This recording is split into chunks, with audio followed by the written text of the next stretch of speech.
Hello বন্ধুরা, কেমন আছেন সবাই? আশা করি খুব ভালো আছেন। আমার সামনে যে হোন্ডা হর্নেট গাড়িটি রয়েছে, এই গাড়িটি হচ্ছে নন এবিএস গাড়ি। এই গাড়িটি দেখেন চাকা ঘোরানো হচ্ছে কিন্তু কিলোমিটার উঠছে না।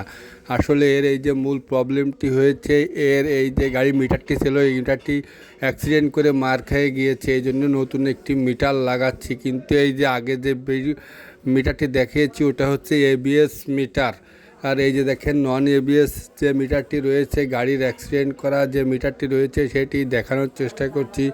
যে এই যে দেখেন চাকা ঘোরাচ্ছে, চাকা ঘোরালে মিটার কিন্তু ঠিক মতোই উঠছে। আসলে এর এই যে মূল যে সমস্যা হয়েছে সেটি হচ্ছে এই যে নন এবিএস গাড়িতে কিন্তু এবিএস মিটার লাগানো যাবে না। এবিএস মিটার লাগালে কিন্তু কিলোমিটার উঠবে না। এই যে দেখেন বন্ধুরা, আমরা দুটো মিটারই এক জায়গায় করেছি, যেটা গাড়ি অরিজিনাল সেটা নন এবিএস, আর এবিএস লাগালে কিন্তু কিলোমিটার উঠবে না। ভিডিওটি ভালো লাগলে চ্যানেলটিকে সাবস্ক্রাইব ও ফলো দিয়ে রাখবেন। ধন্যবাদ।